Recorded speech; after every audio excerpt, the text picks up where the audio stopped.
Welcome to our presentation on Ptolemy XIII and the murder of Pompey the Great. This event was a crucial turning point in the Roman civil war, shifting the balance of power in Julius Caesar's favor and dramatically affecting Egypt's political landscape. Understanding this moment helps us see how Caesar's rise to dominance led to his eventual assassination in Julius Caesar.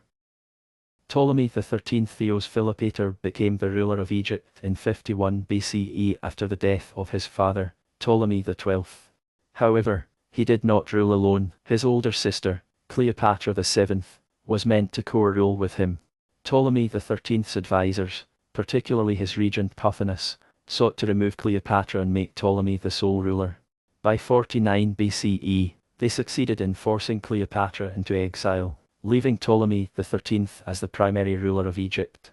However, his reign was unstable, and he soon found himself entangled in Roman politics. After Julius Caesar's decisive victory over Pompey the Great at the Battle of Pharsalus in 48 BCE, Pompey fled the battlefield. He sought refuge in Egypt, believing he could count on the gratitude of Ptolemy XIII's government. Years earlier, Pompey had helped restore Ptolemy XII to the throne, so Egypt had a history of being an ally.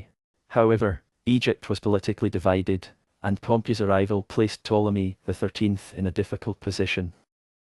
Ptolemy XIII and his advisors debated how to handle Pompey's arrival. His chief advisor, Pothinus, argued that killing Pompey would secure Caesar's favor. They feared that sheltering Pompey would be seen as an act of defiance against Caesar, while turning him away could create another enemy. Ultimately, they decided to assassinate Pompey and present his severed head to Caesar as a sign of allegiance.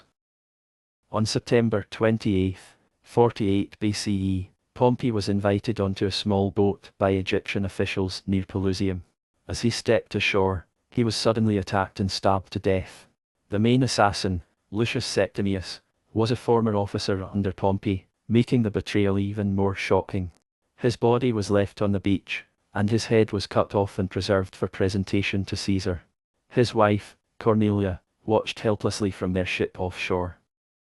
3 days later, Julius Caesar arrived in Alexandria, where Ptolemy XIII's envoys presented him with Pompey's severed head, expecting praise. Instead, Caesar was horrified.